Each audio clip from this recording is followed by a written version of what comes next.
یقین کریں میرے بیوی بچے بھی میرے پاس تھوڑی دیر بیٹھے ہیں، میں کہتا ہوں ان کی مسئلہ جائے گے ٹورو، خالی بیٹھنے سے کیا نکالنا ہے، یا مجھے کام کرنا تو یا جاؤ اپنا کام خود کرو یار.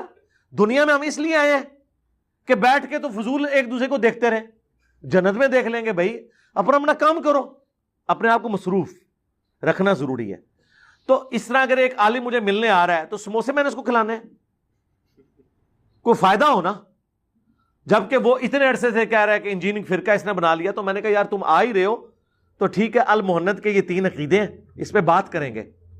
انہوں نے کہا کہ نہیں، حضرت معاویہ کا عقیدہ ہمارے لیے بنیادی مسئلہ ہے. میں نے کہا تھا اس میں شامل کر لو، لیکن اس کے علاوہ کبھی بات نہیں ہوگی جب تک یہ مسئلے ریزالو نہ ہو. اس کو پتا تھا کہ اب میں نے بھاگنا ہے تو میں پھر رفع الیدین آمین بالجار کے مسئلے چھیڑ لوں، وہ تو قیامت تک لگے رہو.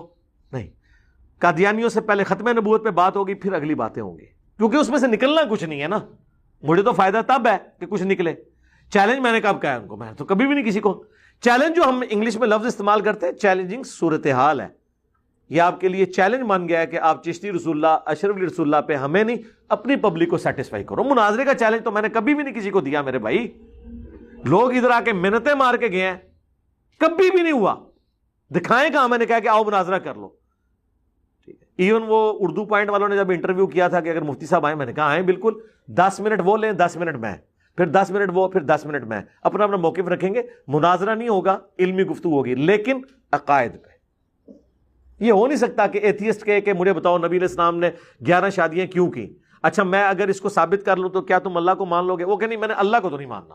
تو سرکار میں نے پھر نبی علیہ السلام کی 11 شادیوں کو ڈیفینڈ کر کے کیا نکالنا ہے؟ اگر تم نے اللہ کو نہیں ماننا تو پھر مین سوال پہ آتے ہیں نا، گاڈ ایگزسٹ اور ناٹ. اور جب گاڈ کو تم مان لو گے پھر ول آف گاڈ کو مانو گے، پھر آگے بات چل پڑے گی. کیونکہ ہم اپنی زیادہ تر باتیں اللہ کو ماننے کے بعد پیغمبر کے بتائے پہ اللہ کے حکم کی وجہ سے مان رہے ہیں. ہمارے پاس کی کوئی لاجک نہیں ہے نا، ہمیں لاجک کی ضرورت ہے. یعنی اگر آپ مجھ سے یہ لاجک مانیں کہ یہ کیا اللہ کا عدل ہے کہ پریگنینسی میں ہمیشہ عورت ہی تکلیف سے گزرتی ہے، ایک بچہ مرد کے ذریعے ہو، ایک عورت کے ذریعے، پھر عدل ہوگا، تو میں کہا بھائی ٹائم قیامت تک ہے، میرے کو دیتا کوئی سولوشن نہیں ہے. کیونکہ ول آف گاڈ یہ ہے کہ اس نے مرد کو اس طرح بنایا ہے، عورت کو اس طرح بنایا ہے. تو پھر بنیادی مسئلہ ہے. قادیانی بھی حنفی ہیں، بغیر رفع الیدین کے نماز پڑھتے ہیں. ہم نے کبھی کسی قادیانی کو نہیں کہا کہ رفع الیدین پہ بات کرو. ہم کہتے ہیں نہیں، پہلے ختم نبوت پہ. جب تم ختم نبوت کو مانو گے نا، پھر اگلی باتیں فروعی ہو جائیں گی. فرو ہے نا. اور اگر میں نے اس کو کہتا ہے نا جی وہ یہ مسئلے اٹھاتا ہے، یہ مسئلے اٹھا کے میں نے کبھی اپنے کسی اسٹوڈنٹ کو کہا کہ دیوبندی بریلوی کے پیچھے نماز نہ پڑھے، تو اس کا مطلب یہ ہے کہ میں نے اس کو مسئلہ بڑا نہیں بنایا. نہیں بنایا نا، عقیدے کو اس لیے بنایا ہے. پھر وہ کہتے ہیں اچھا تو پھر عقیدہ بھی اس کا مطلب ہے اس کو بھی بڑا نہ بنائے. بھائی عقیدے اور اصول اور فروع کو دیکھیں گے تو بڑا مسئلہ عقیدے کا. عقیدے کو اس لیے نہیں بنایا کہ صحابہ کرام خوارج کے پیچھے نماز پڑھ لیتے تھے جن کو نبی علیہ السلام نے جہنم کے کتے کہا ہے. صحابہ کو پتا تھا کہ خوارج جہنم کے کتے ہیں، ہمیں نہیں پتا کہ آپ جہنم کے کتے ہیں کہ نہیں. دنیا میں تو 14 ٹیکے لگتے ہیں ہمارے اسٹوڈنٹس کو آپ سے جب مسئلہ پوچھتے ہیں، زیادہ لگ جاتے ہیں بعض اوقات.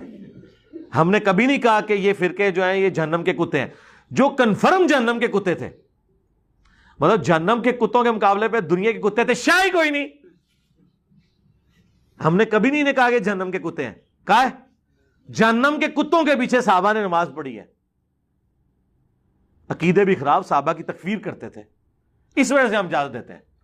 اب خوارج جب آئیں گے تو ان سے ہم نے مسئلہ، اصل مسئلہ ڈسکس کرنا ہے، مسئلہ تکفیر، جو صحابہ کی تکفیر کرتے ہیں. ہم نے ان سے یہ نہیں کہنا کہ تم لوگ نمازیں لمبی کیوں پڑھتے ہو، تمہاری داڑیاں اتنی لمبی کیوں ہیں. یہ بات کے مسئلے ہیں. پہلی بات ہے مسئلہ تکفیر، یہ ڈسکس ہوگا. ان کے ساتھ بھی ویسے ان سے بھی مسئلہ تکفیر ہی ڈسکس ہونا چاہیے. تکفیر تو کرتے ہیں ایک دوسرے کی، نہیں کرتے؟ ہاں، کہتے نہیں مسلمان مانتے ہیں. نہ انجنی اے لکھ کے دو کہ سارے فرقے انہی عقیدوں پہ مرے تو جنت میں چلے جائیں گے. وہ کہ نہیں، اگر کوئی شرک نہ کرتا ہوا تو وہ سرکار یہ اہل حدیث جو یہ راگ لاپ رہے ہیں نا، بریلوی بھی کہتے ہیں کہ اگر کوئی وہابی گستاخ رسول نہ ہوا تو، اور کہتے ہیں ٹائم قیامت تک دے کوئی وہابی لے کے آؤ گستاخ رسول نہ ہوئے. تو سارے وہابیوں کو گستاخ رسول مانتے ہیں. کیوں؟ علم الغیب، نور بشر، حاضر و ناظر، ان سارے مسئلوں میں وہ اہل حدیث کو گستاخ رسول مانتے ہیں. اہل حدیث نے یہ مسئلے ان کے ماننے نہیں ہیں تو گستاخ رسول رہیں گے. ایک کنفلکٹ قیامت تک ریزالو نہیں ہونا. اور بریلویوں نے بابوں کو پکارنا نہیں چھوڑنا، وہ غیر مستقل بذات اور عطائی کا فرق کر کے اس کو عین توحید سمجھ کے بابوں کو پکارتے رہیں گے وسیلہ اور توسل کے نام پہ، اہل حدیث نے کبھی ان کی توحید ایکسیپٹ نہیں کرنی، تو مسئلہ تو رہے گا۔ اللہ کا شکر ہے، یقین کریں لوگ تو اپنے دوسرے فرقوں کے ماں باپ کا جنازہ نہیں پڑھتے تھے، ٹھیک ہے، قطع تعلقی کر بیٹھے تھے، ہم نے آ کے خدا نہ آ جائے یار، غلطی لگ گئی۔ وہ بخاری مسلم میں آیا کہ ایک بندہ فوت ہوتے وقت کہتا ہے، حضور کہہ رہے ہیں کہ اس نے کہا کہ اپنے بچوں کو بلایا، بتاؤ میں تمہارا کیسا باپ تھا؟ ان کا بڑا اچھا تھا۔ ان کا جب میں مر جاؤں نا، میری لاش کے ٹکڑے ٹکڑے کر دینا، اس کی راکھ جلا کر ہواؤں میں، سمندروں میں، زمین میں بکھیر دینا، لَإِن قَدَرَ اللَّهُ عَلَيَّ، کیونکہ اگر اللہ نے میرے پہ قدرت پا لی تو مجھے ایسا عذاب دے گا جو کسی کو نہیں دیا ہوگا۔ اس کے بیٹوں نے یہی کیا، اللہ نے ہواؤں کو حکم دیا، پانیوں کو، اس کی راکھ سمیٹ کے دوبارہ زندہ کر لیا۔ اللہ نے کہا ہوئے پھنس گیا نا پھر، کہ تو نے کیوں کیا؟ اس نے کہا یا اللہ میں تجھ سے ڈرتا تھا، یعنی اس کا یہ عقیدہ تھا کہ مجھے اللہ کو جواب دے ہونا ہے، لیکن یہ عقیدہ تھا کہ اگر اس طرح ہوا پھر اللہ مجھے زندہ نہیں کر سکتا۔ تو یہ عقیدہ کیا ہے؟ کفر، لیکن جزوی، مطلقاً کفر نہیں مانتا تھا۔ مطلقاً ہوتا تو وہ یہ کہتے ہی نا کہ مجھے کسی کا ڈر ہے، کہ جس نے مجھے دوبارہ پیدا کر کے، ایک جز کے اندر کفر تھا، اللہ نے اس کی وہ ایکسیپٹیبلٹی کر لی۔ اللہ نے کہا تیرا یقین تھا تجھے کوئی پوچھے گا؟ تھا یا اللہ، اس لیے تو یہ بچنے کے لیے کیا۔ اللہ فرمایا جا بخش دیا۔ اس سے پتہ چلا کہ اگر کسی کے عقیدے میں جزوی شرک ہو، اللہ چاہے تو معاف کر سکتا ہے جزوی شرک، ہم نہیں اس کو کہیں گے، عین ممکن ہے اللہ نہ معاف کرے۔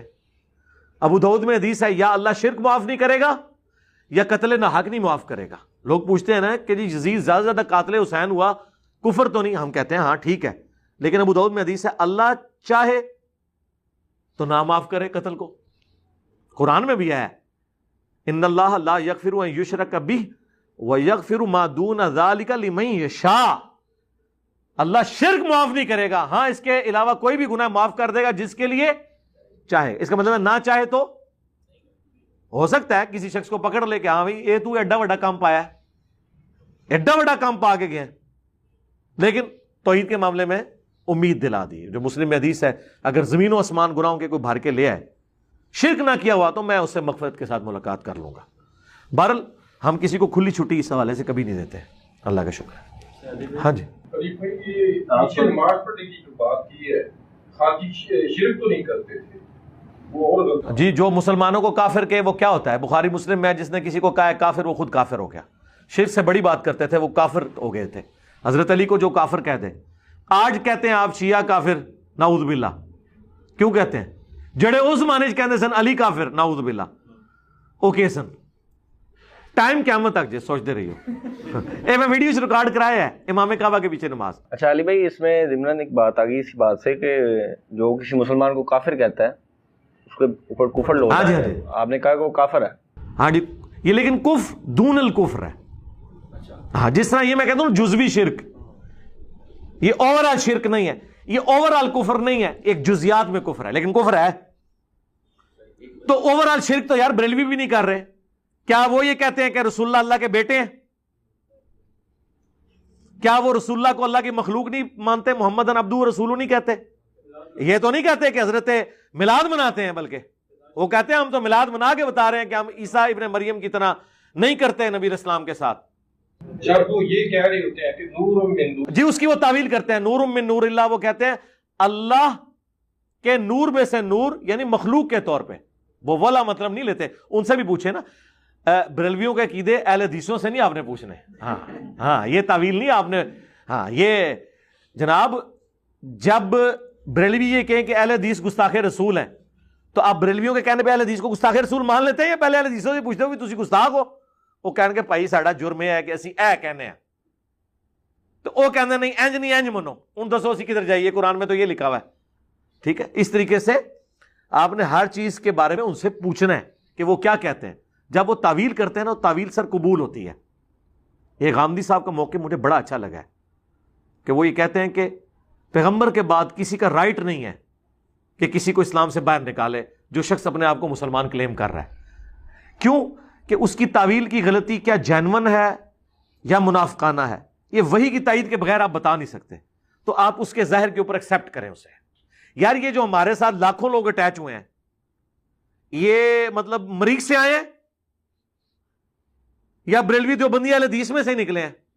تو اگر میرا یہ ایٹیچیوڈ ہوتا اے بھی کافر او بھی کافر او بھی کافر، نمازاں چھوڑ دو انہوں نے پیچھے، رشتے نال منقطع کر لو، اپنی 1.5 دی مسجد بنا لو، تھا یہ دعوت پھیلنی تھی، فائدہ کوئی نہیں ہونا تھا. یہ حکمت ہے. علی بھائی آپ پہلے کہتے تھے نا، یہ ایک اعتراض آیا تھا اس سوالوں میں، کہ آپ پہلے قرآن کی روشنی میں کہتے تھے کہ ابو بکر صدیق کو اگر کوئی کافر کہتا ہے. اس کا جواب میں دے چکا ہوں نا پچھلے دنوں میں، جو ویڈیو ریکارڈ ہوئی ہے پشاور بم بخاری دھماکے کی کے ایک حدیث پیش کی. جی میں نے پشاور بم دھماکے میں نے بتایا تھا، یہ 2 ڈیفرنٹ چیزیں ہیں. ہاں بخاری میں حدیث ہے اور امام بخاری نے باب باندھا ہے کہ اگر کوئی شخص تعویل کی غلطی کی وجہ سے کسی کو منافق کہہ دے تو اس پہ فتویٰ نہیں لوٹتا. ابن ابی بلتا کو منافق کہا تھا بدری صحابی کو حضرت عمر نے، کیونکہ اس نے نبی علیہ السلام کی مخبری کر دی تھی، وہ جوڑے میں سے جو مولا علی خط لے کے آئے تھے. اس حدیث سے امام بخاری نے یہ رزلٹ نکالا ہے صحیح بخاری کے اندر کہ اگر کوئی اپنی تعویل کی غلطی کی وجہ سے کسی بدری صحابی کو بھی منافق کہہ دے اس پہ کفر نہیں لوٹے گا، کیونکہ وہ اسے سمجھتا ہے. حضور کے ساتھ غداری تو کی ہے، لیکن نبی علیہ السلام نے کہا کہ اس نے دنیا کی محبت میں مغلوب ہو گئی. آج کی ڈیٹ میں اگر کسی کو ایسی کوئی روایتیں پہنچیں جس کی وجہ سے وہ کسی کے بارے میں کوئی غلط عقیدہ رکھتا ہے تو اس کی تعویل کی غلطی کا معاملہ اللہ کے ساتھ. لیکن رافضیوں کو تو مطلب ہم سمجھانے والے اہل سنت نہیں سمجھائیں گے نا، فتویٰ نہیں لگائیں گے نا. تو جب وہ اس طرح لگاتے ہیں تو پھر کافر ہو گئے نا وہ. اچھا تو مجھے بتائیں، اگر وہ آپ سے یہ پوچھ لیں کہ مسلم میں حدیث ہے کہ علی سے محبت نہیں رکھے گا مگر مومن، علی سے بغض نہیں رکھے گا مگر منافق، تو جو لوگ مولا علی پہ سب و شتم کرواتے رہے وہ منافق ہیں یا نہیں؟ تو آپ ان کو کیا جواب دیں گے؟ ٹائم قیامت تک جائے. علی بھائی آپ ہمیشہ کہتے ہیں کہ جہاں بنو میاں کی چالیس، نہیں ایک بات ختم ہو لینے دو میرے بھائی. ٹائم قیامت تک جائے آپ کیا کہیں گے؟ آپ کہیں گے آپ کیسے یہ فیصلہ کر رہے ہیں؟ نفاق دل کی کیفیت ہے، اعمال ویسے ہی ہیں جو آپ کہہ رہے ہیں کہ بغض والے ہیں، لیکن ہم کسی شخص کے ایمان کا فیصلہ اس پہ نہیں کر سکتے. ہم اس کو بینیفٹ آف ڈاؤٹ دیں گے. یہ پیور علمی مسئلہ ہے میرے بھائی. تو دے نا سرکار، دے نا، پھر آؤ نا میدان، کون منع کر رہا ہے؟